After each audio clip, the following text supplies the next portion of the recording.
First, I want to extend my gratitude to, there were many senators who have advocated and supported this package, including the senators from the 14th, the 21st, the 29th, the 35th, the 37th, the 38th, at various times throughout this session, and I'm very grateful to those senators because this is very meaningful legislation for really thousands of state employees who are in a very difficult situation. Before I go and talk about that, I want to clarify a little bit. The fiscal analysis, actuarial studies that have gone through, show that this does not create any, as it's structured, does not create any unfunded liability. And really, when you are adding people to a pension system, it strengthens the financials on it. If you have an underfunded pension system and that debt is distributed over more people, the cost allocation per employee drops. It is easier to get that system up to fully funding. And actually, when we look at what we've done to our teacher retirement systems, and when you cut people off from the system, it actually hurts the financials on the system. So this in fact, will strengthen the system. We've heard over a number of different statements throughout this session about the difficult situations that a lot of employees are facing.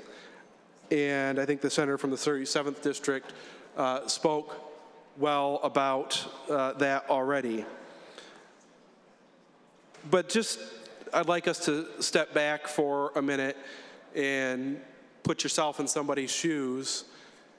And if you were working 16-hour shifts, mandatory overtime, how would that affect your life, the life of your spouse, the life of your children? Really, and quite frankly, your physical and mental health in what I think probably the most difficult job in state government.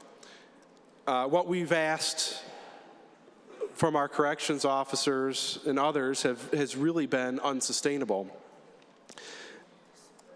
And what we've heard is the staffing crisis that faces our Department of Corrections really is a crisis of retention. And when we talk to those folks who are choosing not to stay, they say this would make a major impact on retaining officers. And when you retain the officers, you can reduce the vacancy rate and then reduce the overtime. And just a few weeks ago, I was informed that the most recent numbers on an annual basis of overtime that we're paying within the Michigan Department of Corrections is $112 million. $112 million in overtime in a year. So when we look at the fiscal analysis that says this costs $16 million, I think this is a very easy investment.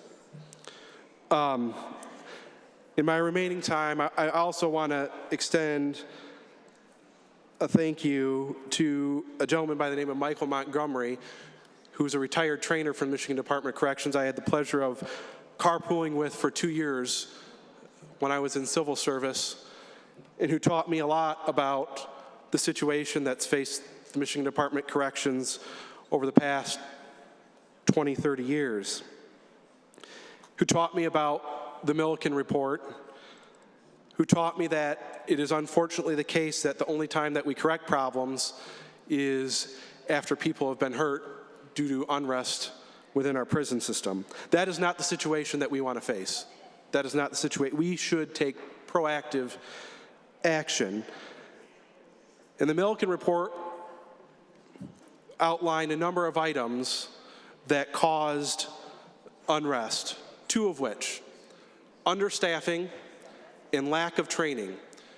And the proposals that have been out there to address our understaffing right now, reducing education and training requirements, fit right into creating that crisis. So, Mr. President, I encourage my colleagues to vote yes, and I appreciate this bill being brought up for a vote.